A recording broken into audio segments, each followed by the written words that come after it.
New day of life. We're thankful for your love for us, and we're thankful for a place to worship. And I just thank you so much for all your blessings. May your Holy Spirit be in this place, and may the other spirits be removed. I pray in Jesus' name, amen.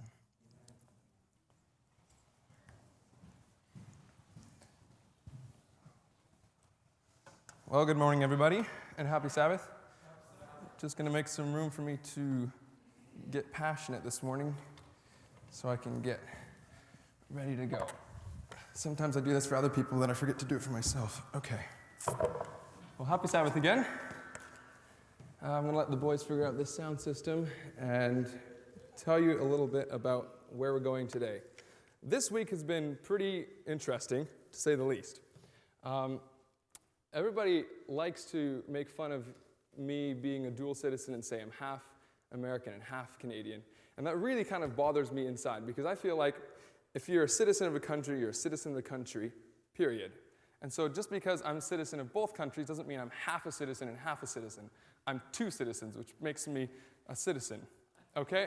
I hope that's really clear. So when it comes to things like American politics or Justin Trudeau, I have opinions on both sides because I'm a citizen of both sides. So this week, like I said, has been pretty interesting for obvious reasons, given what has happened in the U.S. I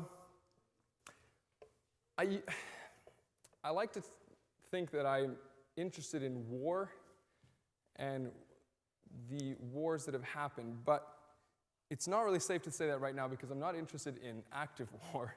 I'm not interested in the idea that the U.S. is going to burst into civil war. But what I am interested in is the history of war, because I think in the history of war we can learn a lot of lessons of how people made choices and how those choices affected the outcome of war, which is actually kind of frightening when you think about it.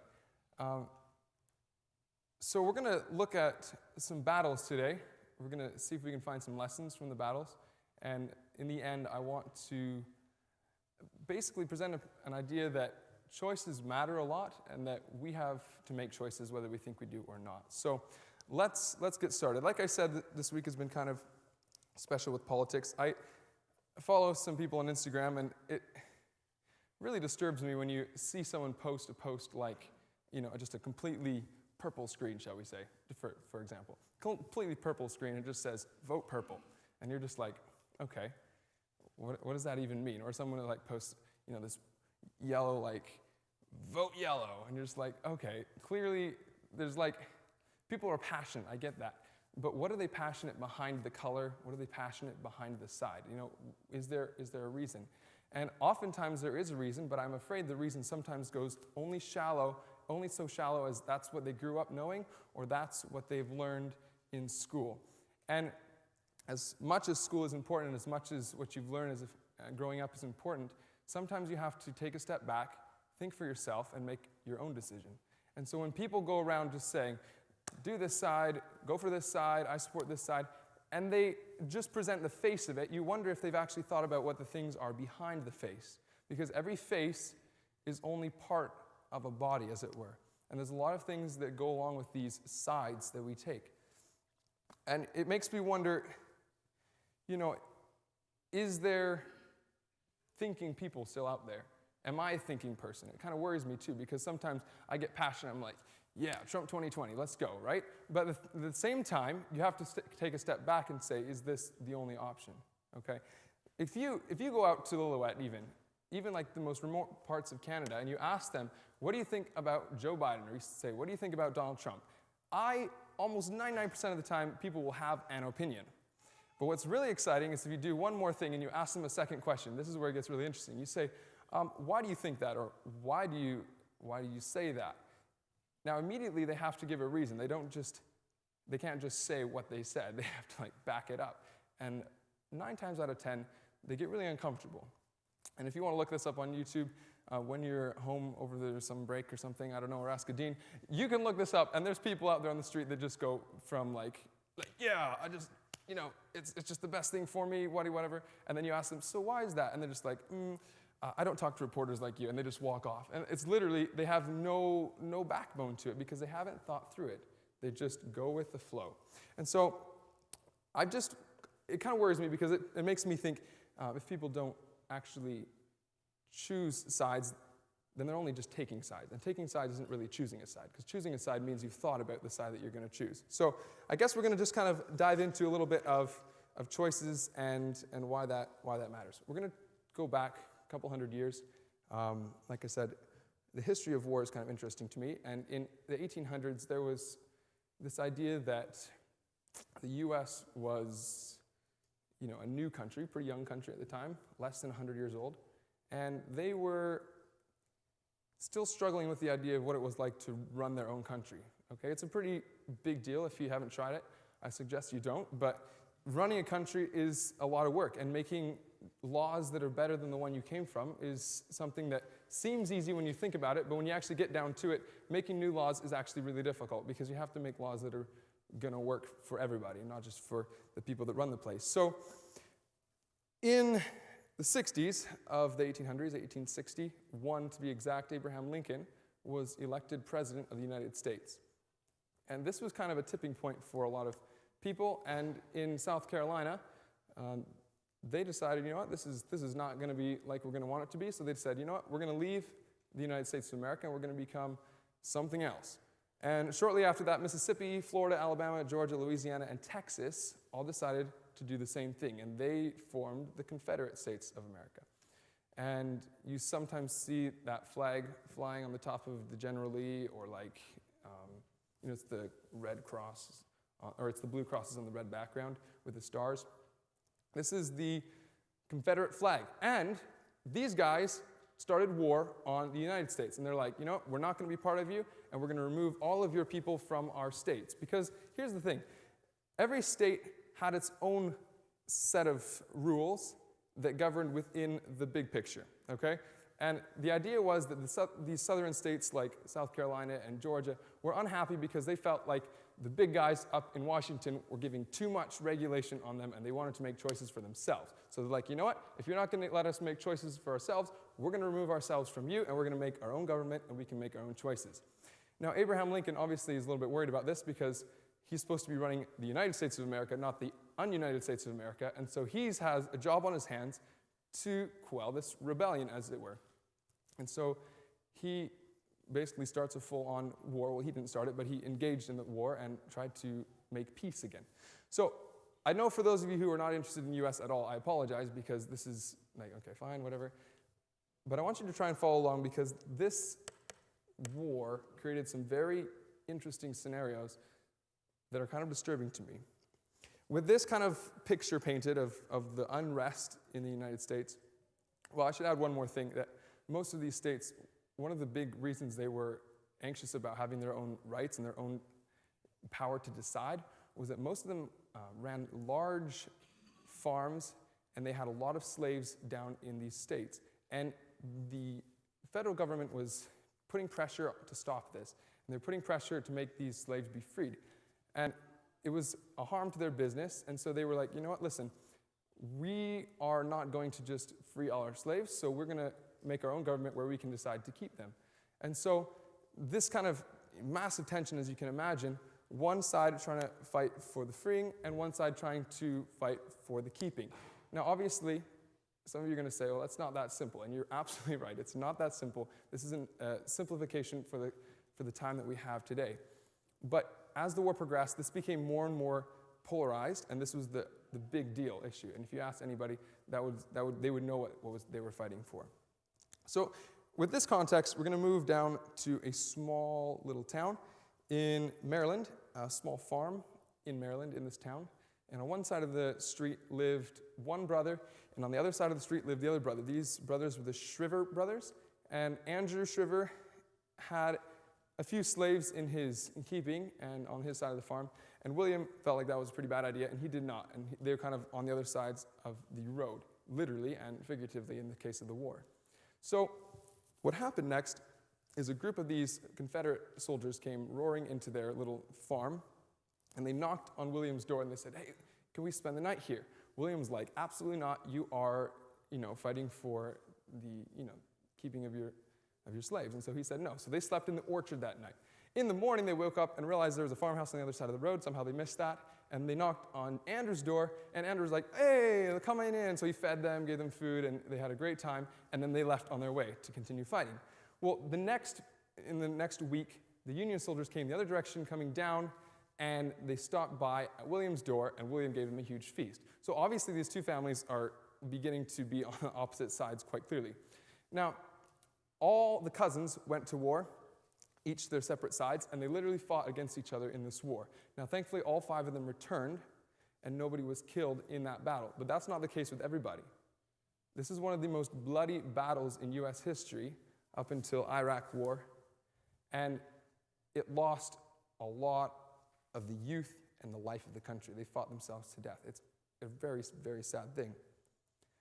The really sad thing to me, though, is that in the end, these brothers found themselves on opposite sides of a war, an actual war, fighting against each other because one had an investment in one side of the war. They were not willing to lose the slaves that they had, and so that primed them to make the decision to be on the losing side of a battle. And the other side, because they didn't have anything invested except the rights of humans, they sided on the other side. And it kind of worries me because I think to myself, what if I have something in my life that I am, I have a goal, you should say, or maybe because I have a certain possession, it's going to make me ready to side with the wrong side just because I don't want to lose what I have or I don't want to let go of my plans. Are our plans or are the things we are proud of, or the things that are close to us, making us ready to make decisions for the wrong side? That's something that kind of disturbs me. This idea that we have to choose, though, is not new, and unfortunately the idea that families are fighting against each other is not new. Let's go, and we're going to take our Bibles today, so if you don't have it, it'd be a good time to get it out, because we're going to go looking at some different conflicts. And in Revelation chapter 12, we read of a conflict that is kind of probably the most sad conflict of them all, because it started the rest of them. You'll be familiar with the verse itself, but it's Revelation 12, verse 7. It says, "And there was war in heaven. Michael and his angels fought against the dragon, and the dragon prevailed, and the dragon fought and his angels, and prevailed not, neither was their place found any more in heaven. And the great dragon was cast out, that old serpent called the what? What was the old serpent called? The devil. So the devil is cast out, who deceives the whole world. He was cast out into the earth, and his angels were cast out with him." Now, it's a good thing he was cast out of heaven, but unfortunately he was cast to a place that we now live in, which means that we have this adversary on earth fighting against us. Okay? Now this is kind of an insane idea, and I think we get used to hearing this story a lot, so it's just like, well, Satan fought and they lost and they went down to earth. It's a little bit more of a deal than that, though, because there was peace in heaven since the angels were created. And up until that point, angels didn't have to decide good or evil. They didn't have to decide one side or the other. But there came a point where Satan, because of the pride of his heart, decided, you know what? I think I'd like to not just watch Jesus create the earth. I think I'd like to be equal with him, and I'd like to be able to create the earth too. And God said, you know what? Jesus is one with me. You're an angel, and so we're just going to continue how it was. Satan was very, obviously, offended by that. He started a war of ideas, and he took literally a third of the angels with him down to earth. So a third of the angels made the choice, you know what? I think I'd rather fight against God. I don't know how much they actually thought through it. They obviously thought through it enough that God saw fit, and he realized it was a fair thing for them to be removed from heaven. But man, when they hit earth, I bet they had some serious thinking to do. Obviously, Satan was like, all right, guys, let's go. It's time to clean up this earth, and we have a nice place. Look at it. It's like garden is just amazing. Check it out. But at the same time, the angels probably were like, oh, snap. When they tried to go back to heaven, well, they couldn't.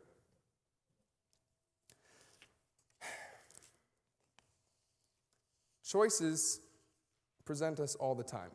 And it's kind of a good thing, because if you didn't choose, then someone else is going to choose for you. And I think that's actually something that Satan would like us to do, is think that we don't have to choose.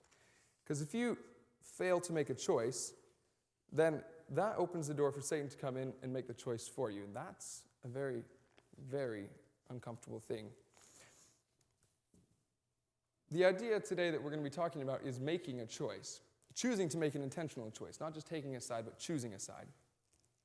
And we're going to look at a story in the Old Testament now that kind of opens up a picture of what this choosing can look like. The Bible records a lot of conflicts, and actually some of them are kind of interesting, kind of detailed, and some of them are pretty disgusting. You're just like, wow, okay, thank you. Well, I'll just read that once and then pass on. But we're gonna actually dig deep and try and understand what's going on here. The story of Gideon is a very interesting one. Let's just turn to Judges 6 and get some of the context here. Judges chapter 6 is where we're going to be going here to read about the story of Gideon.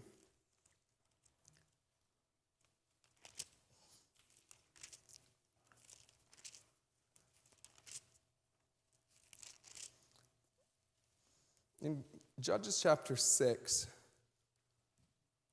verse 1 actually, we'll start in verse 1, Judges 6, verse 1. And the children of Israel did evil in the sight of the Lord, and the Lord delivered them into the hand of Midian for 7 years. This is a pretty standard phrase, standard order of operations. Children of Israel do evil, God delivers them into the hand of an enemy. And then they repent, then God sends a judge, they win a victory, and then after they die, the children of Israel again commit iniquity, God sells them into the hand of an evil. It's a continuous loop that happens. So right now, though, it's the Midianites, 7 years. Verse 4, and they encamped against them and destroyed the increase of the earth till thou come unto Gaza, and left no sustenance for Israel, neither sheep nor oxen nor ass. They just stole everything. We would call these raiders today. They would just come in and raid the children of Israel. They just raid a crop, cut it all down, take it home. And the children of Israel, because they are not in harmony with God, God's not able to help them win. And so they're just left helpless, being just wrecked all over the place. So then, if we come a little bit later in the chapter, an angel comes to Gideon. He's like, hey, listen, God has chosen you to save Israel. And he's like, okay, hold on. Excuse me. We look at 6, verse 15. Gideon's response to the angel in verse 15 of chapter 6 says, and he said unto him, O my Lord, wherewith shall I save Israel? Behold, my family is poor in Manasseh, and I am the least in my family's house. And the Lord said to him, verse 16, surely I will be with thee, and thou shalt smite the Midians as one man. So Gideon's like, listen, I'm the youngest guy. And my family's kind of poor. Like, nobody's going to take me very seriously if this poor youngest kid comes and he's like, hey, listen, guys, an angel told me to save all of you. It's like, okay, let's go. It takes someone who has it really deep in their heart to believe that God has called them so they can stand firm and stand strong. And so over the course of the next few days, there are some miracles that are made. There is a sheep's skin that was dry and then wet. You probably know the story. We're going to skip over that for time's sake. But if we turn to chapter 7, basically what's happening is Gideon eventually agrees, and he calls Israel together and he says, listen, let's go to battle, okay? And then he gathers all of the children of Israel together, and they are essentially ready to go. And then in verse 2 of chapter 7, the Lord said unto Gideon, the people that are with thee are too many for me to give the Midianites into their hands. Hold on a second. They're too many for God to do something, or they're too many so that you will destroy yourself? This is a really odd thing for God to say, that the people you have is too many, so I'm not able to help you. It doesn't make any sense, honestly, because for me, if you guys are going to help me, say we're going to go lift the tractor off the ground. If I come up to it and I say, hey guys in the dorm, come down at 10 o'clock and we're going to lift the tractor. If all you guys show up, all of the guys in the whole dorm show up, and I look at you guys and I'm like, you know what guys, I think we have too many. I don't think I'll be able to do it. How about half of you go home? It's like, excuse me, who do you think I am that I can just go? But we're talking about God, and God is not one to let people take the victory for the things he does, right? And so he looks at the people and he says, you know what, this is too many. Those Midianites, they'll probably say, you know what, you had too many people, we weren't able to overcome you, that's why you won. God wanted to be really clear. So what he does next in verse 3, he says to Gideon, now go therefore to proclaim in the ears of the people, saying, whoever is fearful and afraid, let him return and depart early from Mount Gilead. Okay, now catch this part. And there returned of the people 22,000. And there remained how many? How many remained? 10,000. How many went home? 22. Okay, so that is more than half. More than 2/3 of the people went home. I mean, if you're Gideon, you're like, okay, God, that was too far. Like, are you sure like we can do this with 10? So this is starting to stretch Gideon quite a bit. The thing though, before we go any farther, these people that went home made a choice. Okay?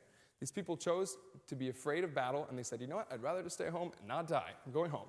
So they made a choice not to be engaged in battle. The people that stayed, they also made a choice because they chose not to go home. You cannot not make a choice, okay? The people that did not make a choice would just stand there, half would go to battle and half would go home, and they'd just sit there and they'd starve, right? People have to make a choice. You go home or you go to battle. This is important to me because it reminds me that I need to make a choice too. A lot of times you come to a crossroads in your life and you say, okay, what should I do here? It's like, no, I'm just not going to do anything. We'll see what it's like. I'll check back in a week. Well, in that week, something has happened. You don't sit there in the middle for a week. The fence is too narrow to sit on for a week, okay? So let's continue, though. We're going to go in verse 4. Yeah, we'll continue in verse 4. Okay, so the Lord said to Gideon, the people are yet too many, still too many with only 10,000. I will try them for thee. Oh yeah, he said, bring them down to the water, and I will try them for thee there. And it shall be that of whom I say unto thee, this shall go with thee, the same shall go with thee. And of whomever I say unto thee, this shall not go with thee, the same shall not go. God's like, okay, bring them down to this river, and I'm going to tell you some people that are going to go, and I'm going to tell you some people that don't go. And those who don't go are not going to go. Those who I say, these are going, they're going to go. God's really clear. We're going to make a decision here at the water. Okay, verse 5. So he brought down the people unto the water, and the Lord said to Gideon, everyone that lappeth of the water with his tongue as a dog lappeth, he himself shall thou set by himself. Likewise, everyone that boweth down upon his knee to drink. So we're going to separate those who kneel down and drink and those who just go. Okay? Verse 7, and the Lord said unto Gideon, verse 6, I skipped. Verse 6, and the number of them that lapped, putting their hands to their mouth, were 300 men, but all the rest of the people bowed down upon their knees to drink water. 700 people were like, right out of the water. You know, this story really disturbed me because growing up, I'm like, I'd probably be the kind of guy that would just kneel down and sip up water. Because you can't get very much doing this. Have you ever tried that? You just like go and you'd have to get like lots of them. But if you go down, you stick your whole face and just like a camel. It's like, that's how you get water. I don't know if you guys have ever drunk out of a stream before, but that's how you get water out of a stream, okay? But here's the problem, is that there was no time to be kneeling down and getting water like a camel. And I was thinking about this. There's some people that I know in this school. I know you guys. I've been hiking with you guys. I know it. You just be going up to the stream, go, keep going, because we're going to the cabin. We're going to the campsite. We're going. Like, you don't have time to stop and drink it. I'm probably sore because I'm an old guy and be like, this feels really good. Oh, mountains, so nice. Oh, snow on the mountains, how nice. And then we continue.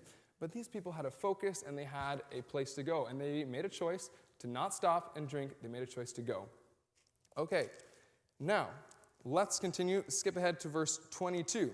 The Lord used these 300 lappers to do a quite succinct work. In 22 it says, and the 300 blew the trumpets, and the Lord set every man's sword against his fellow, even throughout all the host. And the host fled to Bethshidden in Sarathath, and to the border of Abelmaho unto Tabath. Okay, that's a lot of names. That's not the important part. The important part is that the Lord used those 300 men to confuse everybody and to create confusion, so they all killed each other. 300 men was a small enough number that God could be glorified and not the people that fought. Okay? But the thing that I want to draw out of this is that we need to live our life in a state of readiness, a state of lappability. Okay? We can't be in a state of where we have enough time to kneel down, take a sip, and we have to choose to fight. Those who choose to go home are not going to be victorious because they're not going to fight. You literally can't be victorious if you don't fight. I hope you get this, you guys. Because a lot of us, and I include myself in this, would rather just, you know what, I'll just let and see how it goes. You choose not to fight, you choose to lose because you're just not a part of the winning team. 300 men got a chance to win. But God's so merciful because later in the chapter, they're like, hey guys, it's going really great. You want to come? And all the rest of the people that went home are like, oh sweet, come.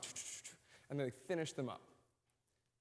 God allowed everybody to have a second chance at that. But the point that I want to take out of this is these 300 men made good choices and they were ready to go. Our next story, let's go ahead.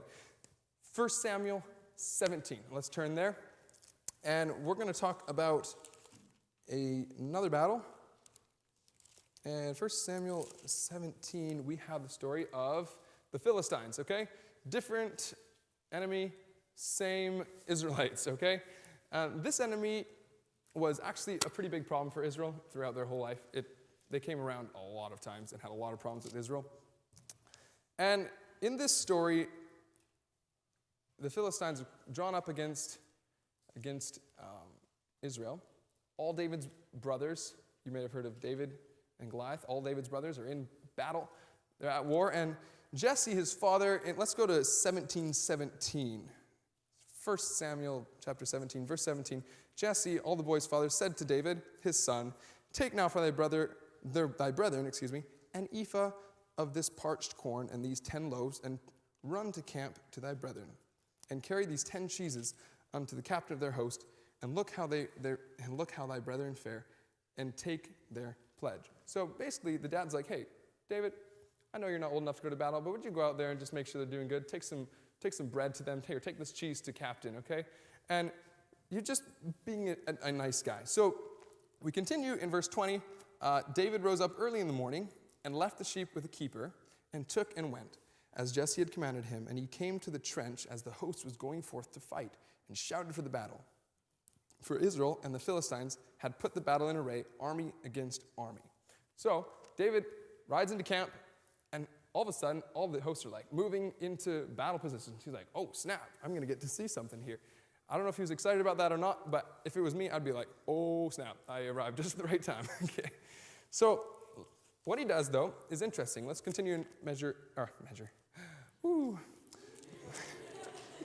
We're going to continue in verse 22. I've been doing music a little too long. All right. Verse 22, and David left his carriage in the hand of the keeper of the carriage and ran into the army and came and saluted his brethren. And as he talked with them, behold, there came up the champion of the Philistines of Gath, Goliath by name, out of the armies of the Philistines, and spake according to the same words, and David heard him. Okay, so basically Goliath comes out, and he's like, said his mean things to Israel.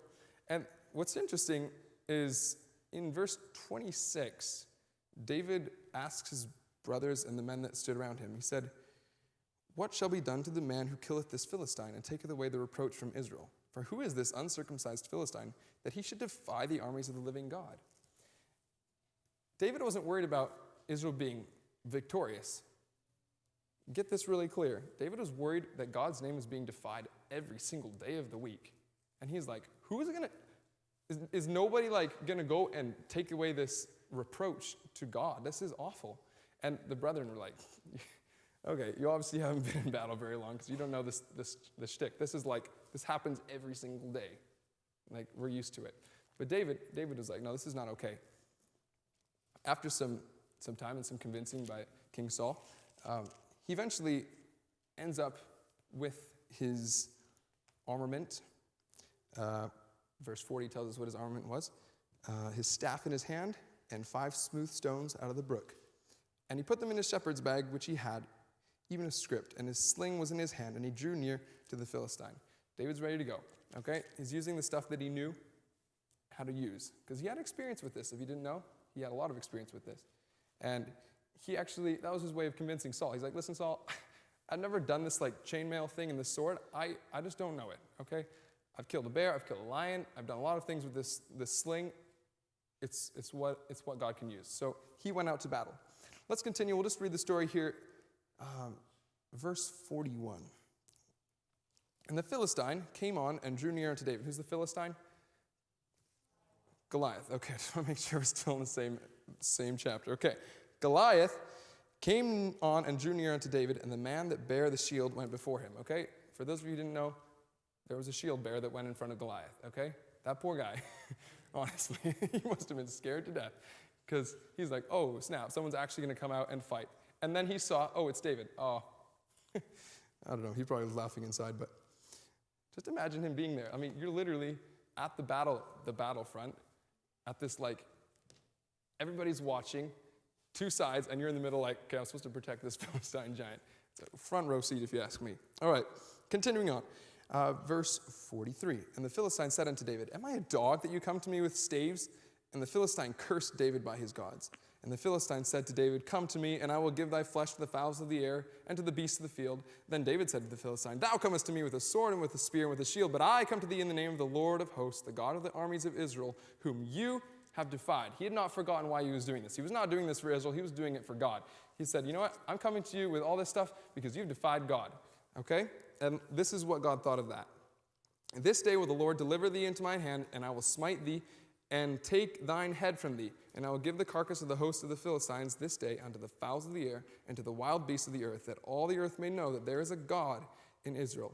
In verse 47, and all this assembly shall know that the Lord saves not with sword and spear, for the battle is the Lord's, and he will give it into our hands. And it came to pass when the Philistine arose and came and drew nigh to meet David, that David hastened and ran toward the army to meet the Philistine. And David put his hand in his bag, took out a stone, and slang it, and smote the Philistine in his forehead, that the stone sunk into his forehead, and he fell upon his face to the earth. So David prevailed over the Philistine with a sling with a stone, and smote the Philistine, and slew him. But there was no sword in the hand of David. I love how the Bible adds that little thing at the end. He's like, so we killed him. And then David's like, oh, I said I was going to cut off his head, but I don't have a sword. So what did he do? Verse 51, therefore David ran and stood upon the Philistine, took out his sword, drew it out of the sheath, and it was done.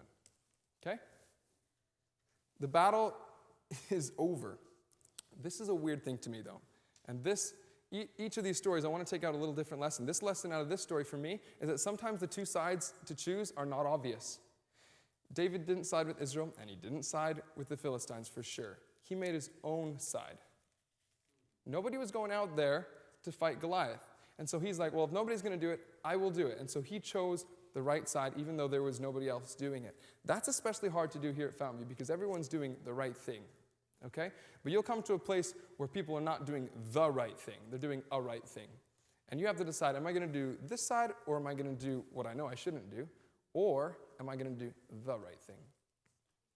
It's a real thing, and it's something that you don't like to think about because you like to just breeze through a semester at Fountainview, breeze through a whole half a year, and you're just like, you know what?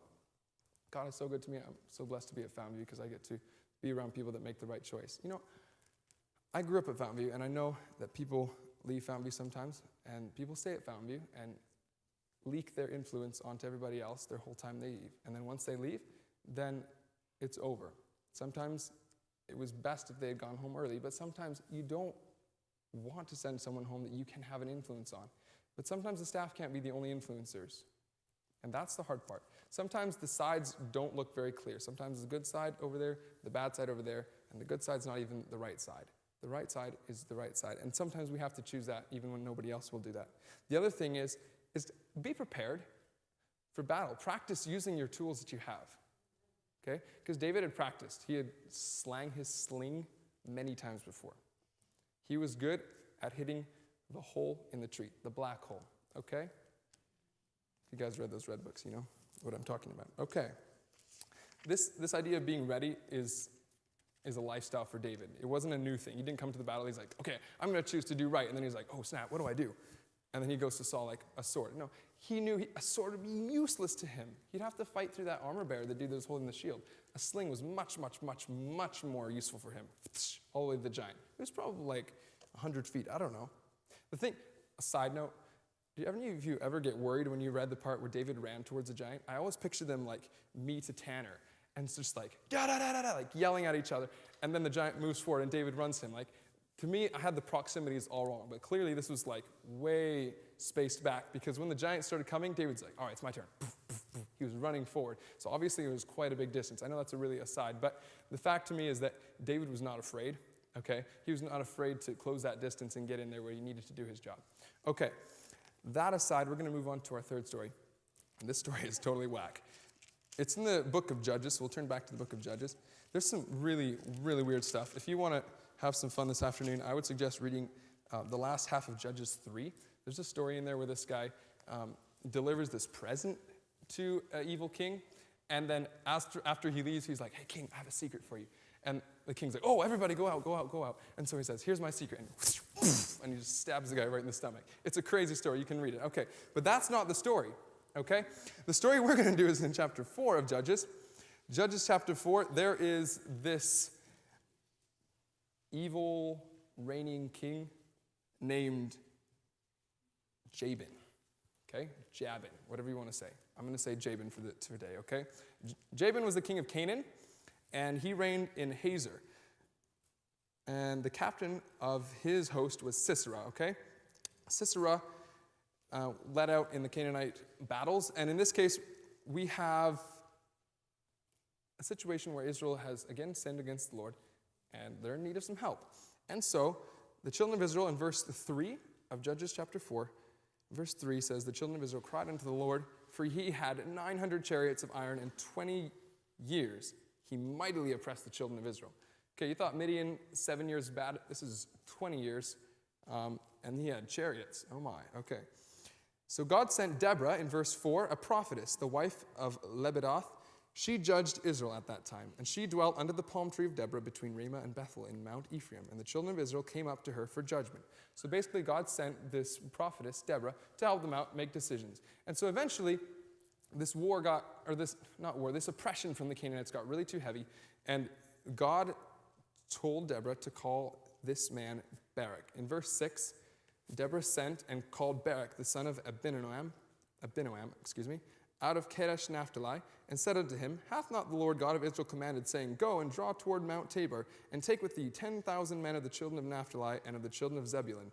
So basically, she's like, hey, Barak, God said, I don't know if you heard, but God said you're going to take 10,000 people of the children of Israel and go up to Mount Tabor and just deal with these people.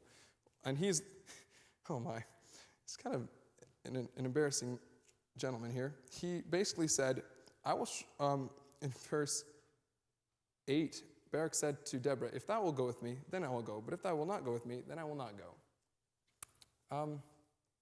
So apparently needed some support there. But Deborah was a strong lady. She's like, of course, I'm going to go with you. But just so you know, this victory is not going to be for your honor and glory, because it's not for your honor and glory. There's this lady, and she's going to defeat Sisera for you. And so basically, we have this situation where Barak's going to go in and fight for Israel, but he's not going to get the victory because obviously God gets the victory, and God is going to use this woman. So a little bit of foreshadowing in Bible.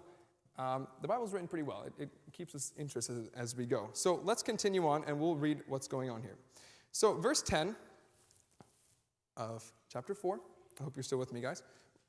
We read that Barak called Zebulun and Naphtali, like Deborah had suggested, to Kadesh.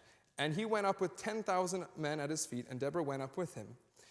Okay, now, just stay with me. This is a really complicated story, but we're going to try and explain this. In 11, it says, now Heber, the Kenite, which was one of the children of Hobab, the father-in-law of Moses, had severed himself, from the Kenites, and pitched his tent unto the plain of Zanium, which is by Kadesh. What this means is that this son of the father-in-law of Moses, a relative of Moses, we'll just go with that, he removed himself from the Canaanite city, and he pitched his tents towards Israel. So he kind of made a positive move in his life. But for some reason, and I'm not sure of this, he tattled on the king of Israel, because if you look in verse 12, these people showed Sisera that Barak, the son of Abinadab, was gone up to Mount Tabor. So somehow this family, this man Heber, told Sisera, he's like, listen, Israel is going up to Mount Tabor. You should get you guys together and go for it. So in verse 13, and Sisera gathered together all his chariots, even 900 chariots of iron, and all the people that were with him from Harosheth of the Gentiles unto the river Kishon. And Deborah said unto Barak, up, for this is the day in which the Lord hath delivered Sisera into thine hand. Is not the Lord gone out before thee? So Barak went down from Mount Tabor, and 10,000 men after him. And the Lord discomfited Sisera and all his chariots and all his hosts with the edge of the sword before Barak, so that Sisera lighted down off his chariot and fled away on foot. So basically Sisera was like, oh my goodness, this is not going well. He jumps off his chariot and he starts running on foot. Continue 16, but Barak pursued after the chariots and after the host unto Harosheth of the Gentiles. And all the host of Sisera fell, even by the edge of the sword, and there was not a man left, except one, the leader of the general, Sisera. Verse 17, howbeit Sisera fled away on his feet to the tent of Jael, the wife of Heber, the Kenite, for there was a place between Jabin, the king of Hazor, and the house of Heber, the Kenite. Verse 18, this is where it gets interesting. And Jael went out to meet Sisera and said unto him, turn in, my lord, turn in, fear not, fear not. And when he had turned in unto her into the tent, she covered him with a mantle, and he said unto her, give me, I pray thee, a little water to drink, for I am thirsty. And she opened a bottle of milk and gave him drink and covered him. Okay, so the general's escaping. She's like, hey, come in here. You can stay here. And she covers him up, gives him a drink, and he sleeps. And then he was a little nervous, though, as you can imagine. He said to her in verse 20, stand in the door of the tent, and it shall be, when any man doth come and inquire of thee and say, is there any man here? Thou shalt say, no. So he's like, please go just stay at the entrance of your tent, lie to everybody that comes, say, nobody's here, okay? Nobody home. And behold, verse 21. Are you ready for this? Verse 21. Then Jael, Heber's wife, took a nail of the tent and took a hammer in her hand and went softly unto him and smote the nail into his temples and fastened it into the ground, all the way through his head, into the ground. Okay, we're not talking about like REI tent pegs, like this long. Are we clear? We're talking like tent pegs. Okay, just want to make sure you understand. Okay. And he was fast asleep. For he was fast asleep, so he died. Okay, obviously.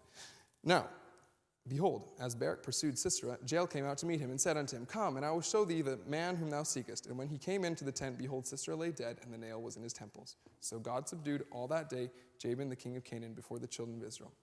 Boom. Okay, prophecy came true of Deborah. This man Barak was not going to get the glory because this lady nailed the dude to the floor. Okay, and the battle was over, and they were victorious. Now, why in the world do I spend time looking at this crazy story? Let me tell you. It's a really simple thing.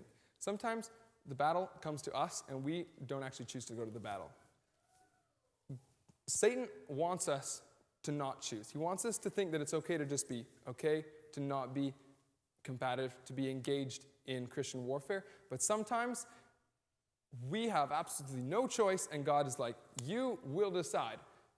Jesus brought the battle right to Jael and asked her, make a choice. Will you defeat the enemy, or will you protect him? She could have told, what was his name? Barak, like, hey, nobody's here. I saw him going that way through that palm tree. Let's go. And he would have done, and then Sisera would have got up, gone home, and gathered together 900 more chariots, and boom, children of Israel would have been still enslaved. But instead, she made a choice. You have to be ready for that choice, though. You don't just wake up one day and say, you know what, I think I'm gonna like kill a guy today by driving a stake through his head. That's really gruesome and it's really random. But when the moment came, she was in the right mindset and the right spirit to do what God needed her to do to overcome the enemy. And I guess that really talks to me, because sometimes I don't feel like I'm fully ready to make that decision when it's presented to me. And a lot of times you try and push it off, like maybe I'll think about that for a bit. Sometimes we don't have time to think about it. Let's just circle back one more time through these stories just to make sure we understand. Gideon, he only took who he needed, who God needed, not him. He would have taken all the 32,000. He would have had all of them if he could. But he took the ones who were in a state of readiness. We need to be in a state of readiness so that we can be ready to just do what God asks us to do immediately. And we need to be ready to choose to be on the winning side, not choose to go home and just sleep out the war, as it were. In Goliath, we have to be prepared ahead of time and use the weapons that we have so we're ready to use them when it comes. And with Jael, sometimes we have to make a choice, even if we're not thinking we're engaged in the battle. Sometimes the choice comes to us and we have to make a choice. Like we were talking about at the very beginning, the story of the Civil War, sometimes the things that we have in our life sway us onto the wrong side. And for me, it's a call to look at the things that are in my life and look at the decisions that I make and see which way they're pulling me. Are there things in my life that are going to pull me to the wrong side? You know, Joshua was passionate about this too. And I want to close with this story of him on his deathbed. In Joshua, we'll turn there, Joshua 24. Joshua had seen a lot of things in his life. He basically took over from Moses and had brought them into Canaan. And he knew how up and down the children of Israel were. He knew how shaky their belief was in what God could do. But in Joshua, chapter 24, this is right at the end of the chapter and also the end of his life. He gathers together all the tribes of Israel, all the elders, and we pick up in verse 2 what he's telling them. Joshua 24, verse 2. And Joshua said unto all the people, Thus saith the Lord God of Israel, Your fathers dwelt on the other side of the flood in old times. Even Terah, the father of Abraham, the father of Nachor, and they served other gods. This is God speaking to the children of Israel. And I took your father Abraham from the other side of the flood and led him throughout all the land of Canaan and multiplied his seed and gave him to Isaac. And I gave unto Isaac Jacob and Esau. And I gave unto Esau Mount Seir to possess it. But to Jacob and his children went down unto Egypt. And I sent Moses and also Aaron. And I plagued Egypt according to what I did among them. And afterwards I brought you out. And I brought your fathers out of Egypt. And you came unto the sea. And the Egyptians pursued after you. Yada, yada, yada. He's just telling Israel, guys, remember what God did for you. You did this. I brought you out. You are here now. And now, look where you are. We're going to pick up this in 14. Now, therefore, fear the Lord and serve him in sincerity and in truth, and put away the gods which your fathers served on the other sides of the flood and in Egypt, and serve ye the Lord. 15. And if it seem evil unto you to serve the Lord, choose ye this day whom you will serve, whether the gods which your fathers served that were on the other side of the flood, or the gods of the Amorites in whose land ye dwell. But as for me and my house, we will serve the Lord. He reminded all the children of Israel, there's a lot that has happened. God has brought you out. Serve him. Don't serve the idols. But if it's evil to serve God, then choose this day whom you're going to serve. But he let them know as a testimony to other people, as for me and my house, we're going to serve the Lord. And honestly, I don't really want to say much more after that, because this is the message that I have for all of us this morning. For me and my house, I want to serve the Lord. And that influence, I hope, will prevail and sweep to all of you. And I hope the choices that each one of you makes to serve the Lord will sweep to your friends and to your friends' friends. And we can make the whole school choose, not just take sides, but choose sides for the Lord. So that's my message today. And as we sing our closing hymn, I have decided to follow Jesus. I just ask that you would think about it. And if it is not in your desire to choose to follow Jesus, then I just want to ask that you pray quietly to yourself and ask God to show you what it is in your heart that is not ready to follow, and make a decision. Choose ye this day whom you will serve.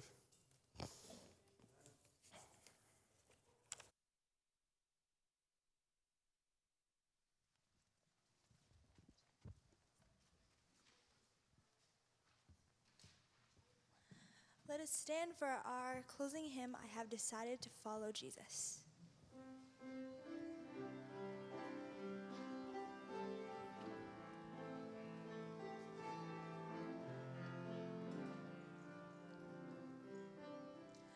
I have decided to follow Jesus.